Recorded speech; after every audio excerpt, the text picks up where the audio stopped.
Hello, welcome to Forging the Characters.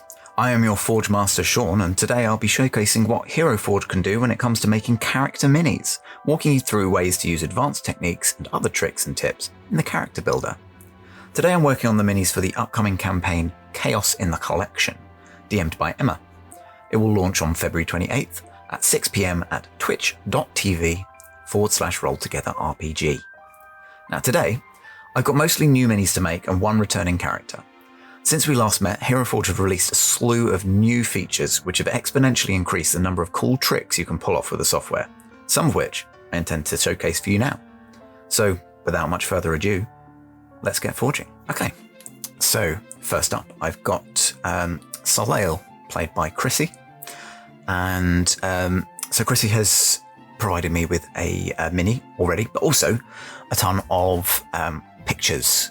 So there we go. So Chrissy with a nice floral headdress, amethyst neck chain there, more face photos, an illustration, always very useful, and a picture of the outfit as well. So yeah, we've got tons of stuff to work with.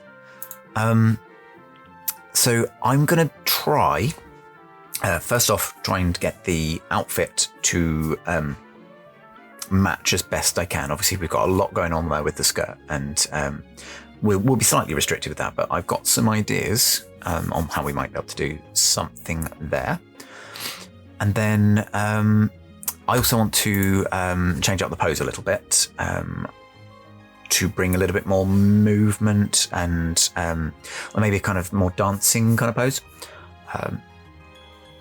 Let's give it a go.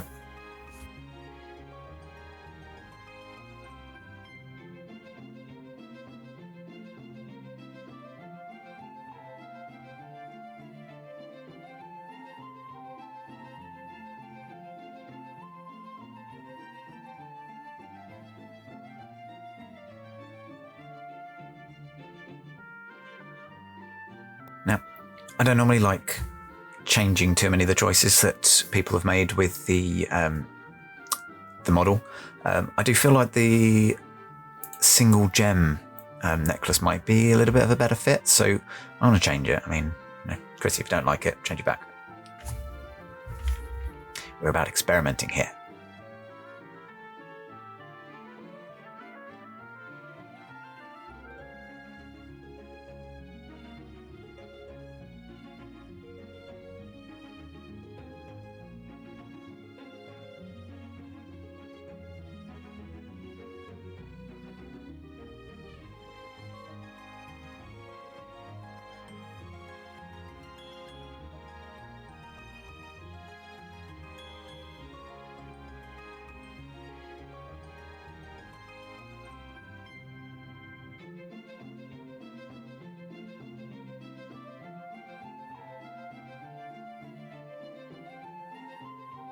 Okay, I'm going to do something now, which I've seen a few people do, mostly experimenting, just going to see what happens.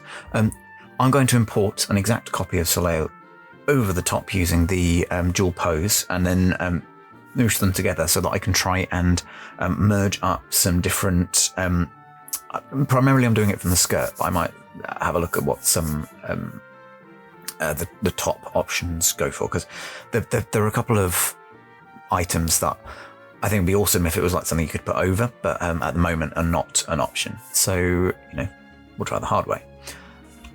Here we go.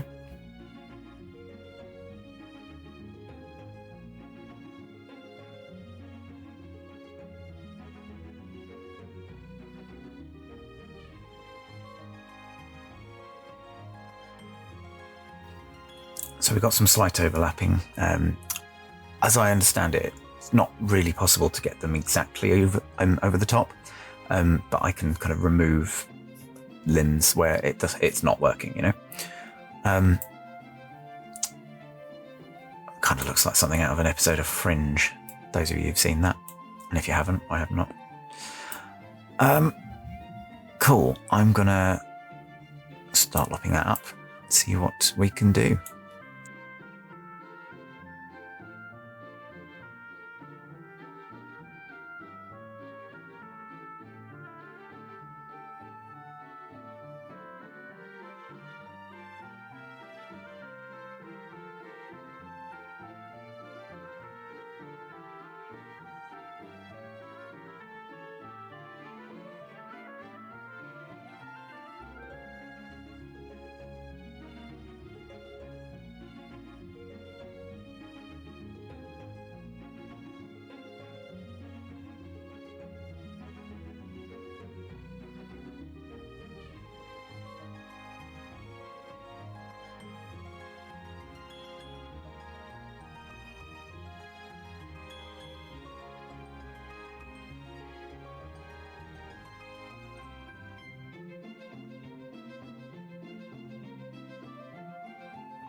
Just going to finish off the stage and then a promise. That's me done.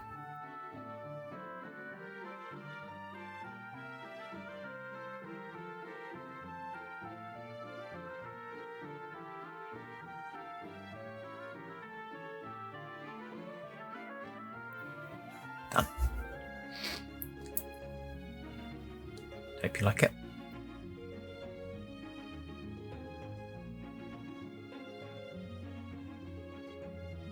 Okay, now I'm going to start working on Skitter of Stones, who is Nat's character. So Nat has provided me with a mini to work from, and also some pictures, just to give some idea. So this picture here, when it loads, was for the kind of body shape, so sort of muscular but not henge. This was for the coloration, although I'm probably not going to touch the colours because I think actually that's pretty much nailed it. So yeah, I'm going to leave that as is. And then I've just got some ideas for the clothing. I might have a look, see if there's anything a bit closer to this at the moment. And this was for the coloration of some of the kind of palette. One thing that I did want to do is just adapt the pose a little bit more, just see if we can get something a bit more unique. And Nat also mentioned that the spear wasn't quite as she had in mind, so I'm going to try merging two spears together, see if we can get something a bit closer to the vision. Let's go.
Okay, I think we can call that one ready.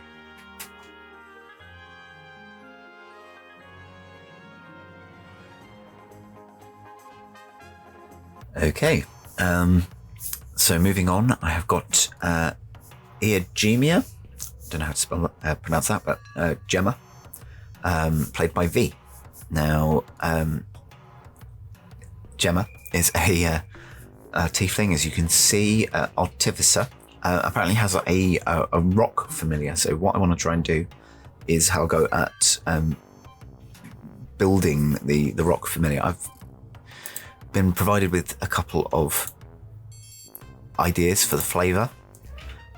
So you've got kind of tombstone-y elements. I wonder whether I might be able to make use of tombstone base item. Yeah, similarly, I've been given a couple of other ideas. I don't think I'm going to be able to replicate that just for a start off, mainly because, you know, it'll cover over these items if I do.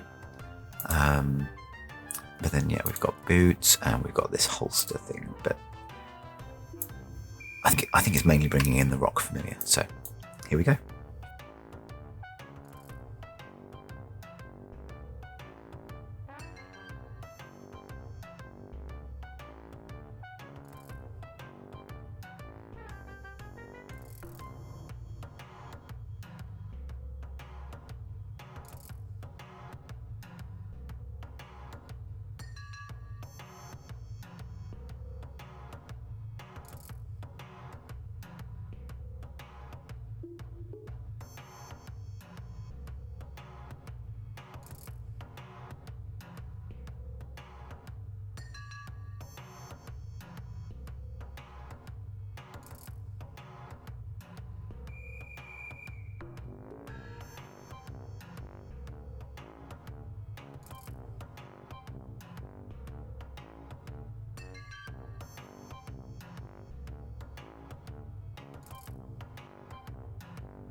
So I'm just double checking because I can't remember.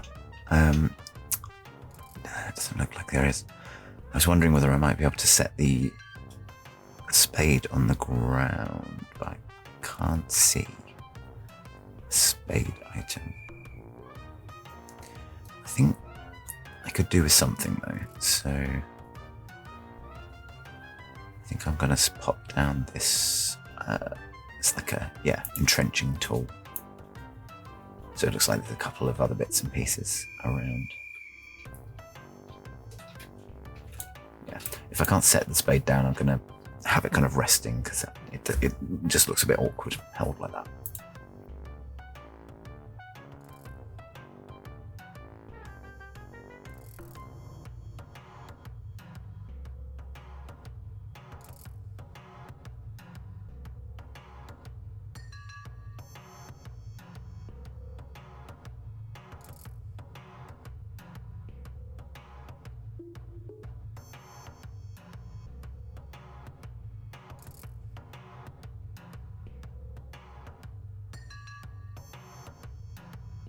All right, I think I'm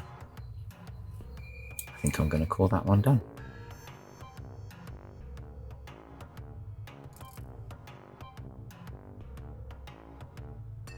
All right then, moving on. I'm going to be working on Ballow Brand, Johnny's character. So Ballow is a fire genasi rune knight fighter. I love a genasi. I've got a couple of descriptions, no pictures for this one, but apparently kind of librarian professor type vibe in the clothing.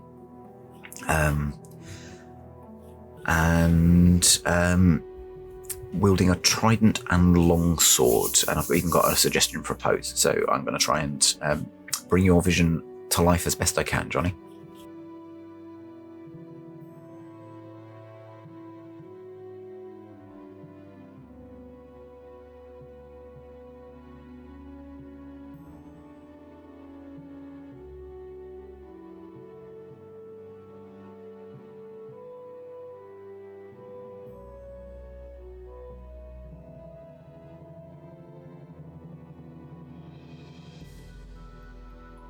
So just to explain my choice here, because he's a fire genasi, I thought I might want a little bit more detail on the necks. So I'm going for the hairy, furry clawed torso, and I'm going to swap the arms for the human ones.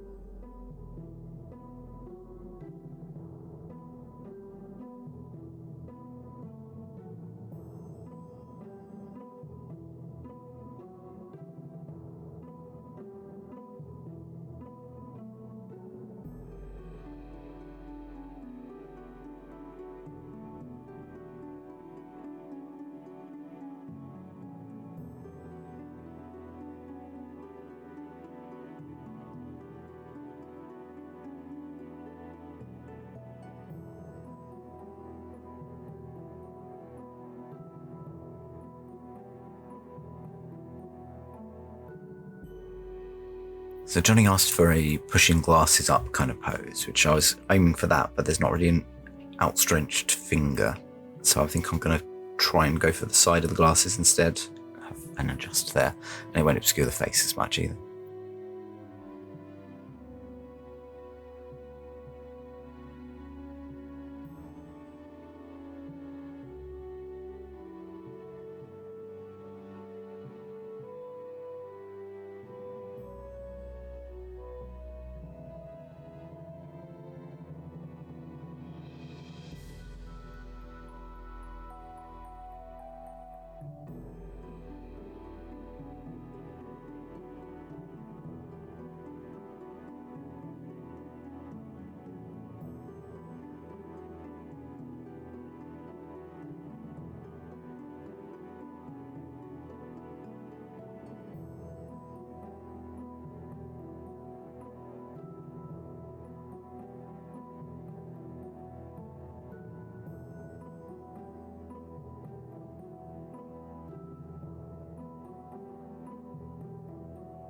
So I've added some decals around the eyes because I'm going to do a slightly different version of the skin tone to make it look like there's a shadow from the glasses.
I think so.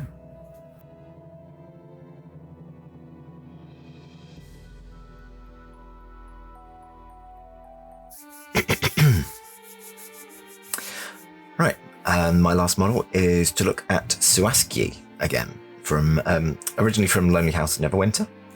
Suaskyi is returning in this adventure. Now, those of you who watched the previous Forging the Characters, where I made Suaskyi, you'll know that Lola sent me this sketch of the outfit that they had imagined. I'm going to be revisiting just to see whether there's any way I can do those using the new tools that have come about. Unfortunately, I think the flares are still going to be a little bit out of reach, just because we haven't got any wide trousers at the moment. But I think we can get a bit closer on that way, that waistcoat. So let's see what we can do.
So I'm just going back to look at the main top, because those buttons are still just sticking out a bit too much. See if I can find something that's a bit less obvious.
So where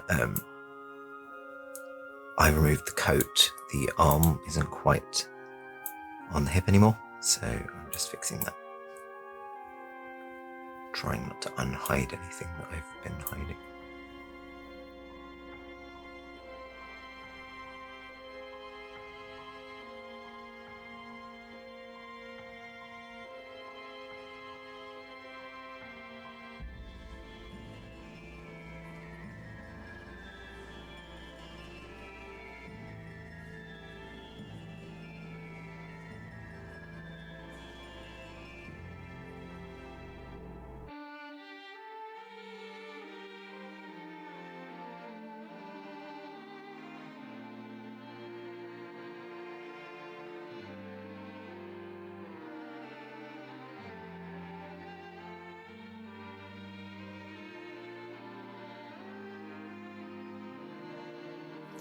Okay, the only thing I've just spotted is that I think I might want to do something about the tail.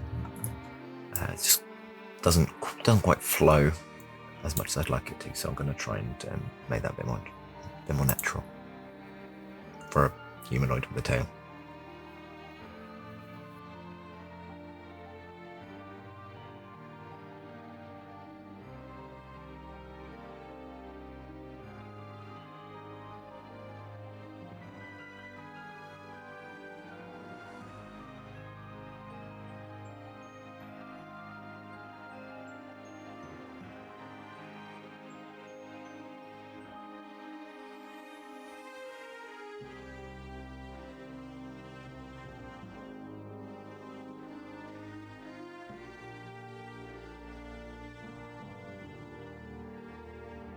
Okay, I think that's as close as I'm going to get.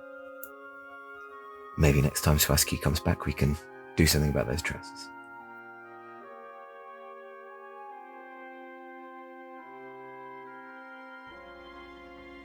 Right, and there we go. That's all 5 of our characters done, and as you can see I've gone ahead and drawn them together into a scene. I think they work together quite well. Visually, anyway. We'll find out how they play together soon. So until the next Forging the Characters, ta-da!